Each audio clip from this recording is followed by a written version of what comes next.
मैं आयुषी आप सभी दर्शकों का अन्नदाता कार्यक्रम में स्वागत करती हूँ। त्याग और तपस्या का दूसरा नाम है किसान। कृषि ही उसकी भक्ति है और कृषि ही उसकी शक्ति है। कृषि ही उसकी निद्रा है और कृषि ही उसका जागरण है। ऐसे ही भारतीय किसानों को खेतीबाड़ी से जुड़ी हुई बहुत सी नई लाभकारी जानकारियां देने के लिए हर रोज सुबह हम आपके साथ आते हैं। तो चलिए कार्यक्रम शुरू करने से पहले देखते हैं क्या है आज के अन्नदाता में।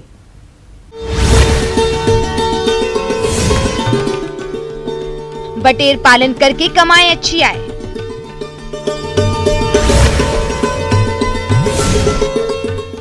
कृषि विविधीकरण अपनाएं, अधिक आय कमाएं।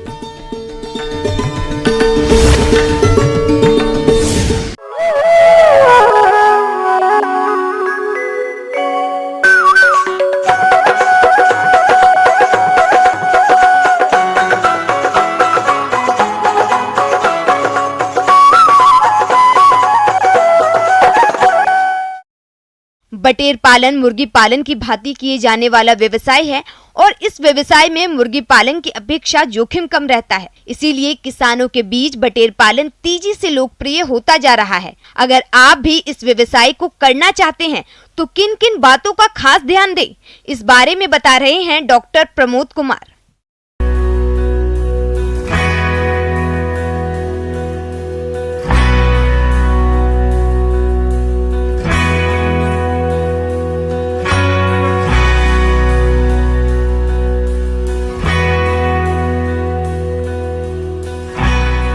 किसान बंधु पहले बटेर पालन के बारे में जान लें। बटेर जिसको हम लोग जापानीज क्वेल भी बोलते हैं या कोटरनिकस जापानिकम बोलते हैं, ये एक पोल्ट्री का ही एक स्पीसीज है और ये काफ़ी सुरक्षित व्यवसाय है। सुरक्षित कहने का मतलब कि जो हम लोग ब्रॉयलर पालन करते हैं उसमें काफ़ी रिस्क एसोसिएटेड होता है, लेकिन बटेर में ये नेचुरली काफ़ी हार्डी है, ये डिजीज रेसिस्टेंस है, इनका रोग प्रतिरोधक क्षमता काफ़ी बढ़िया है। तो इसमें अगर कोई वैक्सीन या कोई दवा इस्तेमाल नहीं करते हैं फिर भी इनको पाला जा सकता है। इसीलिए वैसे किसान जो थोड़ा कम पढ़े लिखे हैं उनके लिए भी काफ़ी सुरक्षित व्यवसाय है बटेर पालन। किसान भाइयों, बटेर के चूजों को हमेशा विश्वसनीय हैचरी से ही खरीदे। देशी पक्षियों के स्थान पर अगर किसान बटेर की उन्नत नस्लों का पालन करें तो अधिक लाभ लिया जा सकता है। जहां तक बटेर की उन्नत नस्लों की बात है तो वह इस प्रकार से है। बटेर का वजन करीब 250 ग्राम से 350 ग्राम के आसपास का होता है। एक दूसरा एडवांटेज ये भी है कि ये चूँकि 6 से 7 सप्ताह में अपना मैच्योर जो एवरेज वेट होता है वहाँ तक आ जाते हैं। तो इनका जो भी मेल है आप उसको 6 से 7 सप्ताह में मीट के लिए बेच सकते हैं। उसमें एवरेज वजन इनका 300-350 ग्राम आसपास होता है और ये वजन से नहीं बल्कि ज़्यादातर कॉमर्शियली मार्केट में ये पर पीस बिकता है। 60 रुपये से 100 रुपये के बीच में इनका प्रति पीस बिकता है। जो फीमेल्स हैं उनको आप एग लेइंग के लिए रख सकते हैं, अंडा देने के लिए। अंडा देने के लिए मेल का आवश्यकता नहीं होता है अगर आप उस अंडे का हैचरी में इस्तेमाल नहीं करते हैं तो 6 सप्ताह से करीब 1 साल तक वो अंडा देती रहेगी। करीब ये साल में 180 से करीब 200 अंडे देगी, तो आपको उससे भी अतिरिक्त आय का प्राप्ति होगा और इनका अंडा भी काफ़ी पौष्टिक है। अक्सर बटेर पक्षियों की मृत्यु चूजा अवस्था के दौरान अधिक होती है और इसका प्रमुख कारण है कि किसान इस समय चूजों की देखभाल में लापरवाही बरतते हैं। इसलिए बटेर के चूजों की शुरुआती अवस्था से ही सही तरीके से देख-रेख करना जरूरी है। एक और समस्या आएगा कि जब आप शुरुआती में जब चूजे खरीदेंगे तो वो काफ़ी नाजुक होते हैं। तो अगर आप जाड़े के मौसम में चिक्स लेते हैं तो आप रूम में बिल्कुल प्रॉपर हीटिंग का व्यवस्था कराएं। उसके लिए जो ब्रूडर्स हैं उसका इस्तेमाल करें। इलेक्ट्रिक ब्रूडर, गैस ब्रूडर बाज़ार में उपलब्ध हैं। ब्रूडर है, इलेक्ट्रिक ब्रूडर्स हैं या गैस ब्रूडर्स हैं, तो गैस के माध्यम से उनको देते हैं। चूँकि वो कई बार रात में बिजली कटने की वजह से अचानक से 2 घंटे के लिए टेम्परेचर सपोज कम हो गया तो उस दौरान चूज़ों में काफ़ी ज़्यादा मोर्टलिटी होती है। तो उससे बचने के लिए गैस ब्रूडर का भी अल्टरनेटिव व्यवस्था करके रखें। दूसरा सबसे ज़रूरी चीज़ है कि चूँकि इनका प्रोटीन परसेंटेज जो है इनके मीट का और इनके अंडों का काफ़ी काफ़ी ज़्यादा होता है। तो इनको जो फीड देते हैं उसमें हम लोग एडिशनल जो ब्रॉयलर के लिए जो इस्तेमाल करते हैं फीड, उसकी तुलना में करीब 20 से 25% ज़्यादा प्रोटीन इसमें डाला होता है। तो उसके लिए जो आपका रूटीन फीड है उसमें आप फिश मील का इस्तेमाल कर सकते हैं, या फिर अगर आप वेजिटेबल सोर्स से लेना चाहते हैं तो इसमें दलहनी अनाज आप उसमें 20% तक अगर मिक्स कर देंगे तो ये इनके लिए काफ़ी उपयुक्त होगा। किसान भाइयों, वैसे तो बटेर पक्षियों में रोग व्याधियों का प्रकोप कम ही होता है, लेकिन फिर भी इनमें कुछ घातक रोग होने की संभावना बनी रहती है। इसलिए समय समय पर इन्हें कुछ विटामिन, दवाइयाँ और टीकाकरण कराने की जरूरत होती है। दूसरे इसमें कुछ बीमारियां हैं जिसके लिए हम लोग दवा प्रिवेंटिव रूप में या बीमारी होने पे इस्तेमाल करते हैं। कोक्सीडियोसिस का समस्या अभी बटेर में काफ़ी देखा गया है। तो इसके बचाव के लिए आप इनको 7 सप्ताह के जब हो जाए तो उस समय आप नियोडॉक्स या सुपरकॉक्स दवा जो है 1 लीटर पानी में 2 ग्राम पाउडर का घोल बना करके 3 दिन तक इस्तेमाल करेंगे तो इसको प्रिवेंटिव रूप में दे सकते हैं। तो प्रत्येक सप्ताह निश्चित रूप से आप उसका सूखा चूना का छिड़काव करें उसके बेडिंग मटेरियल में और उसको मिक्स करवाते रहें, और पानी का जमाव नहीं होने दें। पानी का जहाँ बर्तन रखते हैं उस जगह को टाइम टू टाइम चेंज करते रहें ताकि वो कुन्नी जो है बेडिंग मटेरियल है वहाँ पे मॉइस्चर नमी जमा नहीं हो, और रैकिंग करने से ये पूरा यूनिफॉर्म मिक्सचर होते रहेगा। इस तरीके से आप बहुत हद तक कोक्सीडियोसिस के इन्फेक्शन से अपने बटेर को बचाव कर सकते हैं। और इनको अगर इनकी तुलना करें आप ब्रॉयलर फार्मिंग से, मुर्गी पालन से, तो काफ़ी इसमें इनका एडवांटेज है। जैसे सबसे पहला एडवांटेज ये है कि ये काफ़ी हार्डी हैं, तो अगर आप कोई भी नियमित वैक्सीन या टीकाकरण जो मेडिसिन है, प्रिवेंटिव मेडिसिन, वो सब अगर नहीं भी देते हैं तो इनमें इस टाइप का इन्फेक्शन नहीं आता है। ये थी कुछ उपयोगी जानकारियां। अब लेते हैं एक छोटा सा ब्रेक, जल्द लौटेंगे और जानेंगे आगे के कार्यक्रम में क्या है महत्वपूर्ण जानकारियां। बने रहिए हमारे साथ।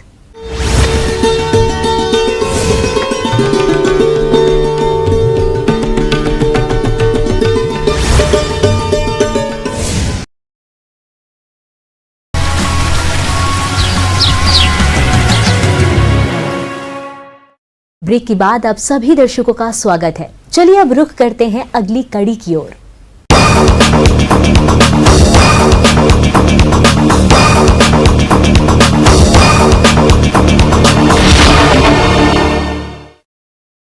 देश की आधी से अधिक आबादी ग्रामीण क्षेत्रों में रहती है और कृषि पर प्रत्यक्ष और अप्रत्यक्ष रूप से निर्भर है। दिन प्रतिदिन बढ़ती जनसंख्या, घटती कृषि जोत और अनियमित वर्षा कृषि में एक बड़ी चुनौती है। कृषि उत्पादन के वांछित लक्ष्यों को प्राप्त करने के लिए किसान बड़ी क्षमता में संसाधनों का अंधाधुंध प्रयोग कर रहे हैं, जिससे उत्पादन तो बढ़ा लेकिन लागत खर्च भी बढ़ गया और भूमि की उर्वरता कम हो गई, जो एक बड़ी समस्या बन गई है। इस समस्याओं का समाधान देखें तो कृषि विविधीकरण, जो देश को सामाजिक आर्थिक उत्थान, रोजगार सृजन और पर्यावरण संरक्षण के साथ फसल की पैदावार बढ़ाने, किसान को अच्छी आमदनी भी देती है। तो चलिए जानते हैं कृषि विविधीकरण के बारे में। श्री कृष्ण नरेंद्र कृषि विश्वविद्यालय जोबनेर के vice chancellor doctor JS Sandhu से।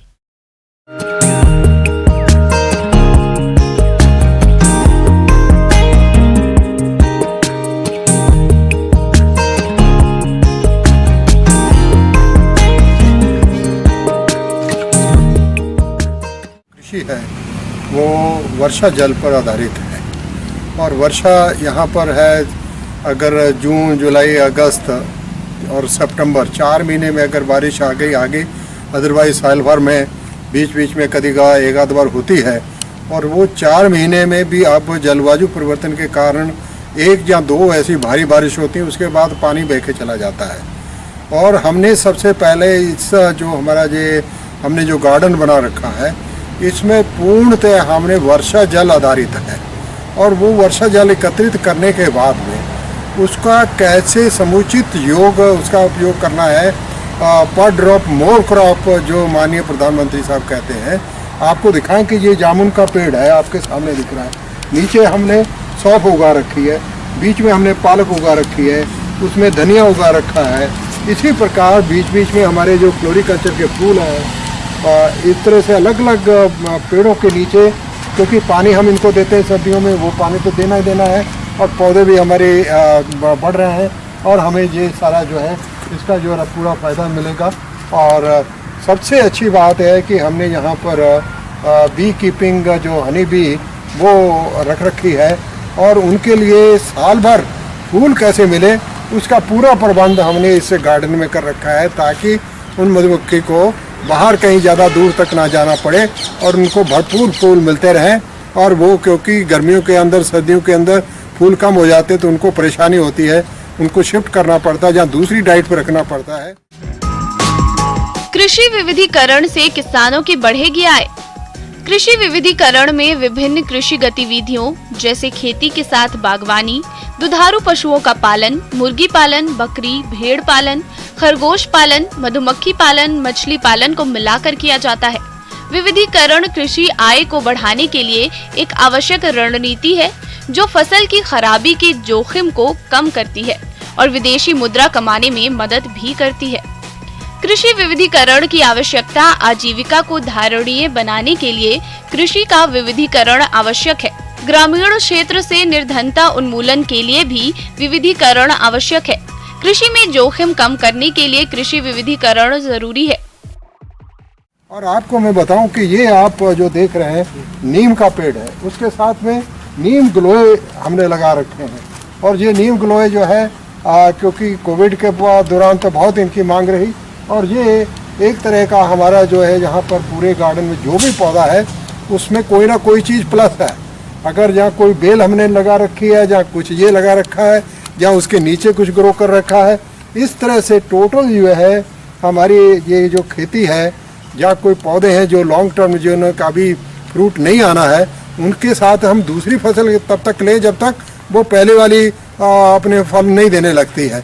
तो इस तरह से एक मॉडल बनाने की कोशिश किया है और जो भी यहाँ पर आता है उसको बताते हैं कि आप उसी पानी के अंदर पौधा भी उगाइए और प्लस कोई ना कोई फसल लेकर अपनी सब्जी उगाकर अपने घर का खर्चा भी उसमें से चला सकते हैं।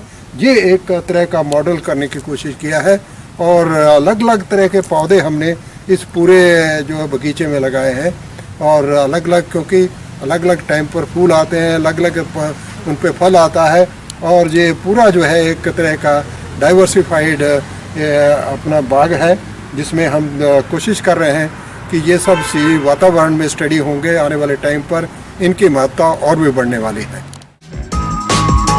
कृषि विविधीकरण के लाभ। फसल विविधीकरण कृषि में टिकाऊ उत्पादन और जलवायु परिवर्तन पर रणनीति बनाने के लिए प्रमुख विकल्पों को हो सकता है। फसल विविधीकरण सूखे या असमान वर्षा की प्रतिकूल जलवायु वाली परिस्थितियों में फसल की विफलता के जोखिम को कम करता है। कृषि संसाधनों का समुचित उपयोग होता है। एक साथ आमदनी के कई स्रोत होते हैं जिससे किसान को कम लागत में अधिक मुनाफा होता है। कृषि विविधीकरण से देश को सामाजिक आर्थिक उत्थान, रोजगार सृजन और पर्यावरण संरक्षण के लक्ष्यों को प्राप्त करने में मदद करता है और कृषि को टिकाऊ भी बनाता है। आगे और भी है कुछ रोचक जानकारियां, पर यहाँ पर रुकेंगे एक और ब्रेक के लिए। जल्द हाजिर होते हैं।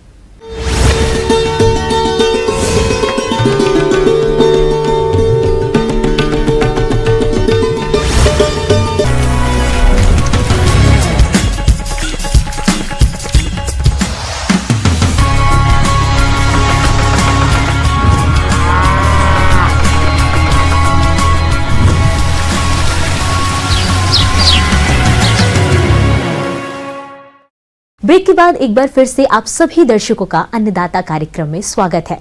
बढ़ते हैं अगली प्रस्तुति की ओर।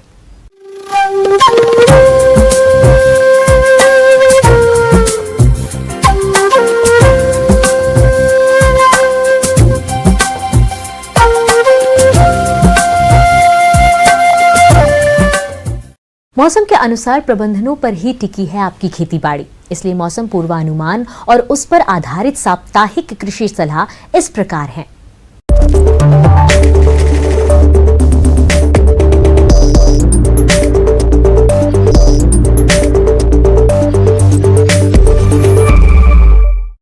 ग्रामीण कृषि मौसम सेवा भारत मौसम विज्ञान विभाग कोटा द्वारा भेजे गए मौसम पूर्वानुमान रिपोर्ट के आधार पर आगामी 2 दिनों के दौरान अपेक्षित अधिकतम तापमान 33 से 36 डिग्री सेल्सियस और न्यूनतम तापमान 17 से 20 डिग्री सेल्सियस रहेगा। ऐसे में इन क्षेत्रों के किसान भाइयों को सलाह दी जाती है कि इस सप्ताह तापमान बढ़ने की संभावना को देखते हुए फसलों और सब्जियों में आवश्यकता अनुसार हल्की सिंचाई करें। गेहूं की फसल में बालियां आते समय एवं दानों की दूधिया अवस्था पर सिंचाई अवश्य करें। गन्ना की फसल में आवश्यकता अनुसार सिंचाई की जा सकती है। भिंडी की अगेती बुआई के लिए A4, परभनी क्रांति, अर्का अनामिका आदि किस्मों की बुआई करें और बुआई से पहले खेतों में पर्याप्त नमी का ध्यान रखें। बीज की मात्रा प्रति एकड़ 10 से 15 किलोग्राम रखें। गर्मी के मौसम वाली फ्रेंच बीन, मूली इत्यादि की सीधी बुआई के लिए वर्तमान तापमान अनुकूल है। किसान भाइयों, उन्नत बीजों को किसी प्रमाणित स्रोत से ही प्राप्त करें।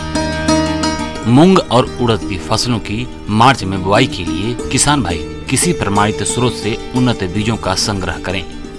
मूंग की उन्नत किस्मों में पूसा बैसाखी, पीडीएम 11, SML 32। उड़द की उन्नत किस्मों में पंत उड़द 19, पंत उड़द 30, पंत उड़द 35, PDU 1, PDU 11। बुआई से पहले बीजों को फसल के विशेष राइजोबियम कल्चर और फास्फोरस कल्चर से उपचारित अवश्य करें। मौसम को ध्यान में रखते हुए किसान भाई टमाटर, मिर्च और कद्दू वर्गीय सब्जियों के तैयार पौधों की रोपाई इस सप्ताह कर सकते हैं। वर्तमान शुष्क तथा बढ़ते तापमान को ध्यान में रखते हुए किसान भाई सभी सब्जियों तथा सरसों की फसल में चेपा के आक्रमण की निगरानी करते रहें। इस कीट के नियंत्रण के लिए इमिडाक्लोप्रिड 17.8 SL की 1 मिलीलीटर मात्रा प्रति 3 लीटर पानी के हिसाब से घोलकर छिड़काव करें। सब्जियों में यह छिड़काव तुड़ाई के बाद करें।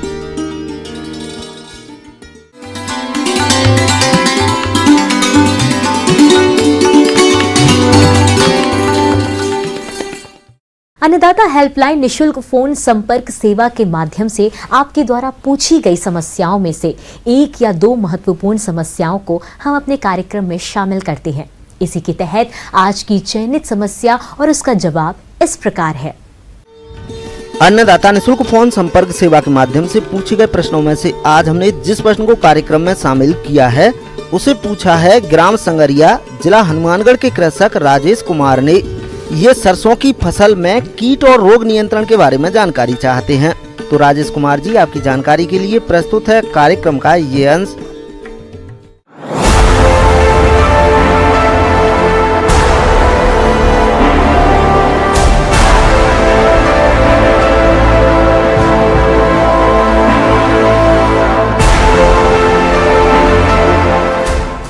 मैं आपको सरसों फसल पर इस समय क्या कीट बीमारी का प्रकोप हो रहा है उसके संबंध में विस्तार से चर्चा करूंगा। सरसों की खेती हमारे प्रदेश में बड़े पैमाने पर किसान करते हैं और जब फसल बढ़ने लगती है तो इसमें कुछ कीटों का प्रकोप होता है जिनका समय पर सही पहचान करके यदि नियंत्रण नहीं किया गया तो फसल को काफी नुकसान होता है और यदि समय रहते नियंत्रण कर लिया गया तो फसल से अच्छी पैदावार मिलती है। तो चलिए जानते हैं सरसों में लगने वाले कीट और रोगों की पहचान और नियंत्रण के उपायों के बारे में। माहू का प्रकोप होता है और माहू ये 2 प्रकार की होती है, एक हरी और एक काले रंग की होती है। हरे रंग की सरसों में प्रकोप ज़्यादा रहता है, काले रंग की का मसूर में ज़्यादा प्रकोप होता है और ये बहुत जल्दी बढ़ती है। मौसम अनुकूल होने पर बादल छाए रहें तो ये डायरेक्ट बच्चा देती है। पार्थोजेनेसिस क्रिया द्वारा ये डायरेक्ट बच्चा देती है, इसलिए इसकी संख्या बहुत अत्यधिक जल्दी बढ़ जाती है। इसके कंट्रोल बहुत ज़रूरी समय पर करना है जल्दी, क्योंकि ये रस चूस के पौधों को बढ़वार रोक देती है, फलियां नहीं आती हैं, पैदावार बहुत प्रभावित होती है इससे।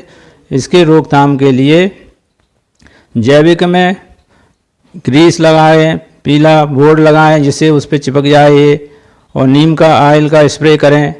अगर इससे कंट्रोल नहीं होती है तो इमिडाक्लोप्रिड दवाई 17.5% का एक स्प्रे पंप में 5 ml दवाई डाल करके घोल बना करके स्प्रे करें। अगर 15 दिन बाद जल्दी आने वाली है तो एक बार में ही कंट्रोल हो जाएगी। अगर करीब 15-20 दिन लगते हैं उसको फलियां लगने में तो 15 दिन बाद एक स्प्रे फिर से दोहराएं। इसके लक्षण पहले पौधे की पुरानी पत्तियों की निचली सतह पर भूरे धब्बे के रूप में देखने को मिलते हैं और उसके बाद ये धब्बे काले गोल टारगेट बोर्ड जैसी संरचना के हो जाते हैं। इसके चारों तरफ पीला आवरण बन जाता है। बाद में ये धब्बे जल जाते हैं, पत्तियां गिर जाती हैं, तनों और फली पर भी इसके धब्बे दिखते हैं और फली के दाने सिकुड़ जाते हैं, पैदावार कम हो जाती है। इसके नियंत्रण के लिए फफूंदनाशक कार्बनडाजिम 2 ग्राम प्रति लीटर पानी में मिला करके फसल पर स्प्रे करें। पाउडर मिल्ड्यू रोग होता है, इसमें क्या रहता है कि पत्तियों पर सफ़ेद रंग का पाउडर सा जम जाता है, छुएंगे तो उस पर सफ़ेद पाउडर सा हाथ में लग जाता है।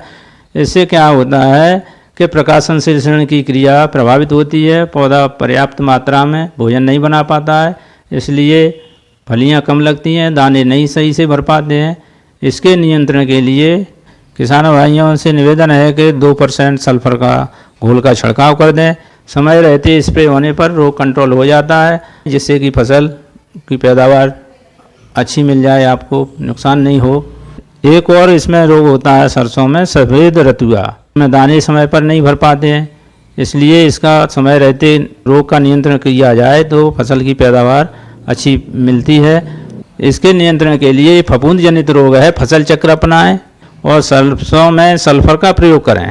और इसके लिए नियंत्रण के लिए इंडोफिल M45 2 ग्राम प्रति लीटर पानी में मिला करके फसल पर स्प्रे करें, तभी फसल आपको पैदावार समय पर सही मिलेगी।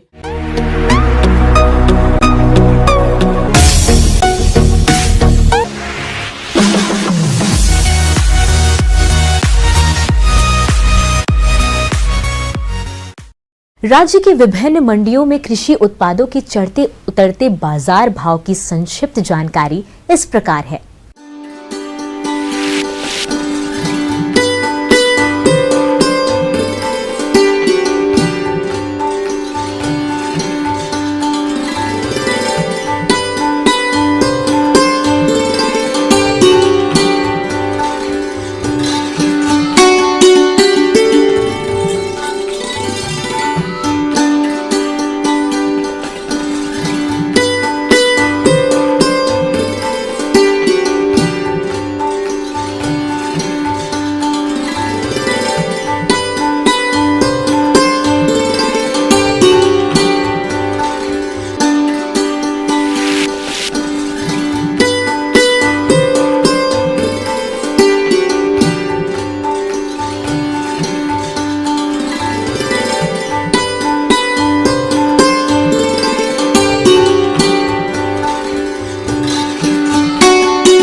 हम यह उम्मीद करते हैं कि आज का कार्यक्रम आप सभी दर्शकों के लिए उपयोगी रहा होगा। किसान भाइयों, अन्नदाता आपकी सेवा के लिए संकल्परत है और कृषि संबंधित समस्या एवं सुझावों के लिए आप हमें इस पते पर संपर्क कर सकते हैं।